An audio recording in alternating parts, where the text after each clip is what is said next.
성도 여러분 안녕하십니까? 2022년 8월 30일 화요 새벽 말씀 함께 나누겠습니다. 함께 나누실 하나님 말씀은 창세기 17장 1절에서 14절까지입니다. 본문에서는 하나님이 99세의 아브라함에게 나타나 언약을 재확정하시고 할례를 말씀하심에 대한 내용이 기록되어 있습니다. 본문을 통해서 성도는 부르심을 받은 자답게 살아야 함과 할례의 정신으로 살아야 함에 대해 묵상하겠습니다. 첫째 묵상할 내용은 성도는 부르심을 받은 자답게 살아야 한다 라는 것입니다. 본문 1절에 보시면 아브라함이 99세 때에 여호와께서 아브라함에게 나타나서 그에게 이르시되 나는 전능한 하나님이라 너는 내 앞에서 행하여 완전하라 라고 하였습니다. 아브라함 나이 99세 때에 여호와께서 아브라함에게 나타나셨습니다. 하나님이 아브라함에게 나타나신 것은 13년 만이었습니다. 그 긴 시간 동안 하나님은 왜 아브라함에게 나타나지 않은 것입니까? 장깔뱅은 이 본문을 주의하면서 아브라함이 하나님의 언약을 온전히 믿지 못하고 인간적인 방법으로 하갈을 첩으로 얻어 이스마엘을 통해 그 언약을 이루려 했기 때문이라고 하였습니다. 하나님은 아브라함에게 나는 전능한 하나님이다 라고 소개하셨습니다. 전능한 하나님이라는 말은 엘샤다이입니다. 하나님이 여기서 자신을 나는 전능한 하나님이라 라고 소개한 것은 아브라함의 불신앙을 책망하시는 것이라 할 수 있습니다. 자신의 상황을 보고 인간적인 방법으로 하나님의 약속을 이루려 했던 아브라함에게 하나님은 자연의 질서까지도 거슬러서라도 하나님의 약속을 이루는 분이라는 사실을 알려주신 것입니다. 우리를 구원하시는 하나님은 어떤 하나님이십니까? 엘샤다이 하나님, 전능한 하나님이십니다. 그러므로 성도는 우리의 상황이 아무리 절망적이라 할지라도 하나님은 거기서도 우리를 구원해내심을 믿고 하나님을 신뢰하며 하나님 앞에서 행하여 완전한 자 되도록 결단해야 합니다. 본문 2절에 보시면 내가 내 언약을 나와 너 사이에 두어 너를 크게 번성하게 하리라 하시니 라고 하였습니다. 하나님은 아브라함을 크게 번성하게 하리라는 언약을 다시금 주셨습니다. 이 말씀은 벌써 3번이나 하셨는데 본문에서 4번째 하고 계십니다. 하나님은 우리를 구원하시고 번성케 하신다는 약속의 말씀을 잊지 않으시고 반드시 이루시는 분입니다. 본문 3절에 보시면 아브라함이 엎드렸더니 라고 하였습니다. 아브라함은 하나님의 말씀을 듣고 그 앞에서 자신의 잘못을 회개하였습니다. 우리는 하나님의 말씀을 듣고 나의 불신앙과 잘못을 깨달았을 때에 즉시 회개하는 자 되어야 합니다. 그래야 하나님을 바로 섬길 수 있습니다. 본문 4절과 5절에 보시면 보라 내 언약이 너와 함께 있으니 너는 여러 민족의 아버지가 될지라 이제후로는 내 이름을 아브라함이라 하지 아니하고 아브라함이라 하리니 이는 내가 너를 여러 민족의 아버지가 되게 함이니라 라고 하였습니다. 하나님은 아브라함에게 그의 이름을 아브라함으로 바꾸게 하셨습니다. 아브라함이라는 이름의 뜻은 많은 무리의 아버지입니다. 왜 하나님은 이렇게 이름을 바꾸게 하신 것입니까? 그것은 하나님이 아브라함과 맺은 언약, 즉 그로 여러 민족의 아버지가 되게 하신다는 그 약속을 확증하고 잊지 않게 하기 위함이라 할 수 있습니다. 아브라함이라고 이름을 부를 때마다 그것은 열국의 아버지, 많은 무리의 아버지를 생각하게 되지 않겠습니까? 하나님은 아브라함의 이름에 약속을 넣으셔서 하나님의 언약이 성취될 것임을 확증해 주신 것입니다. 그것은 우리도 마찬가지입니다. 우리는 예수 그리스도를 믿음으로 죄인에서 성도라 불리우게 되었습니다. 성도라는 이름은 거룩한 무리라는 하나님의 약속이 포함된 이름입니다. 그렇다면 우리도 성도답게 살아야 하지 않겠습니까? 저와 여러분께서 성도라 부르심을 받은 자답게 하나님 앞에서 완전하게 행하는 믿음의 사람 되시기 바라겠습니다. 둘째로 묵상할 내용은 할례의 정신으로 살아야 한다라는 것입니다.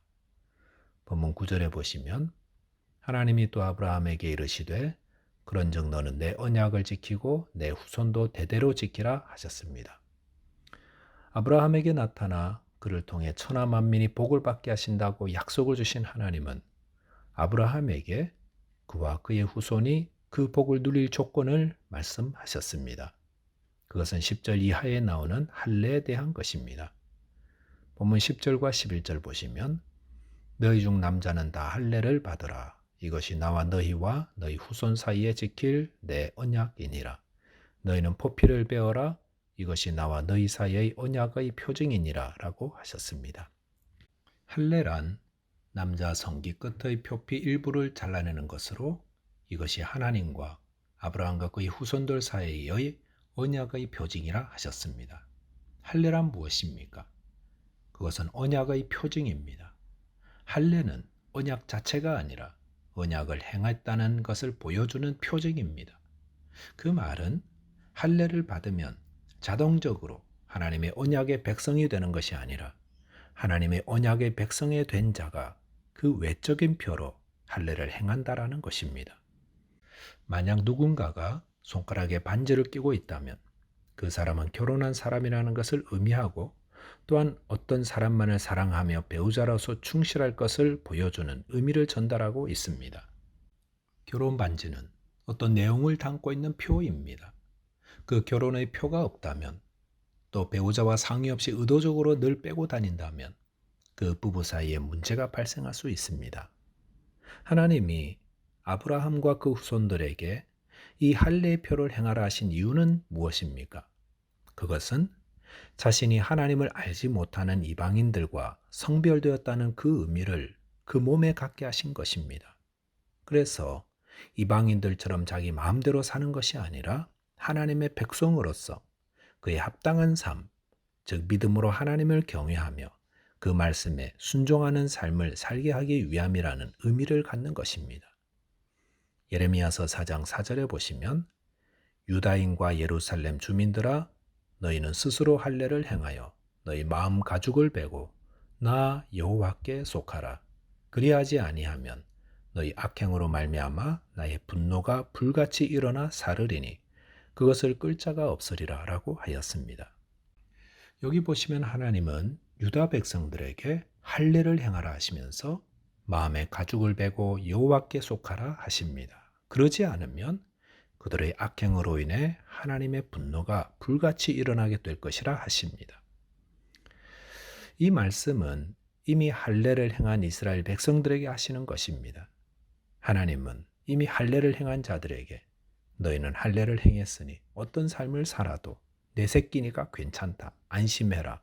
이렇게 말씀하지 않으셨습니다. 하나님은 할례를 행하고도 그 할례의 정신, 즉 나는 하나님께 속한 하나님의 언약의 백성답게 살지 못하는 자들에게 할례의 정신을 회복하기 위해 그들의 마음에 할례를 행하라 촉구하고 계십니다. 하나님이 아브라함에게 말씀하신 할례를 행한 자들에게 분노하시는 이유는 그들이 비록 몸에 할례를 행했지만 마음으로 할례의 정신은 망각하고 불신자처럼 온갖 불의를 저지르며 살고 있었기 때문이었습니다. 자, 이것은 하나님이 바라시는 것이 무엇인지를 명확히 보여주십니다. 그것은 단순히 우리 몸에 할례를 행하는 것이 아니라 할례의 정신을 원하신다라는 것입니다.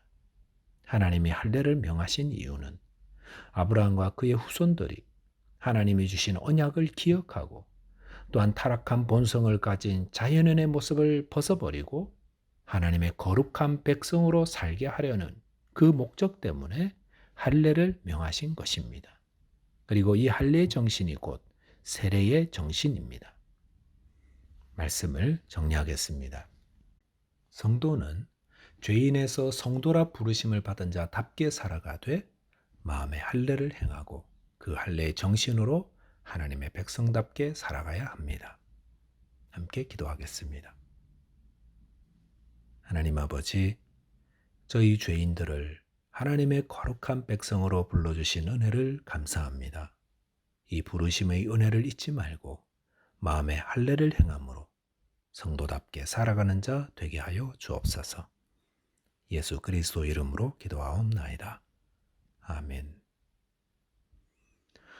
오늘도 주 안에서 믿음으로 승리하는 하루 되시기를 바라겠습니다. 감사합니다.